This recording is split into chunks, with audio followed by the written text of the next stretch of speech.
ప్రతిష్టవంతమైన మహిమాన్వితమైన శ్రావణ మంగళగౌరీ వ్రతం యొక్క పూజా సామాగ్రి గురించి మనం ఇప్పుడు తెలుసుకుందాం. శ్రావణ మంగళగౌరీ వ్రత పూజా సామాగ్రి: పసుపు, కుంకుమ, పండ్లు, పూలు, తమలపాకులు, వక్కలు, అగరవత్తులు, కర్పూరం, గంధం, అక్షతలు, కొబ్బరికాయ, నేతి దీపము, అలాగే తోరములు, జ్యోతులు, కత్తి లేదా ఇనుపది కానీ లేదంటే మీరు తీసుకోవచ్చు, అట్ల కాడ తీసుకోవచ్చు.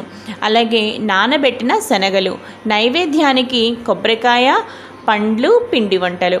ఇంకా పూజకి సంబంధించినవి ఏంటి అంటే పసుపుతో చక్కగా వినాయకుడిని తయారు చేసి పెట్టుకోవాలి. అలాగే పసుపు గౌరిని కానీ లేదంటే గౌరీదేవి విగ్రహం అయినా సరే మీరు చక్కగా వెండిది కానీ మట్టిది కూడా మీరు ఇక్కడ ఉపయోగించవచ్చు.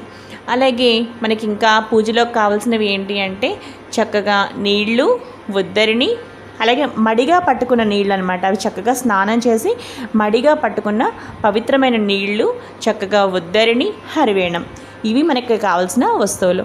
ఇప్పుడు మనం శ్రావణ మంగళగౌరీ వ్రత పూజా విధానం గురించి మనం తెలుసుకుందాం.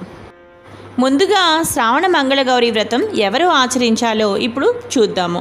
ముందుగా శ్రావణ మంగళవారాలు పెళ్ళైన తర్వాత తల్లి కొత్త పెళ్లి కూతురు చేత ఈ శ్రావణ మంగళవారాలు చేయించడం చాలా సాంప్రదాయం, అనాది నుండి వస్తున్న సాంప్రదాయం.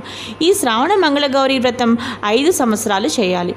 మొదటి వారం 5 మంది ముత్తైదువులు, రెండవ వారం 10 మంది ముత్తైదువులు, మూడవ వారం 15 మంది ముత్తైదువులు, నాలుగవ వారం 20 మంది ముత్తైదువులు, ఐదవ వారం 25 మంది ముత్తైదువులు.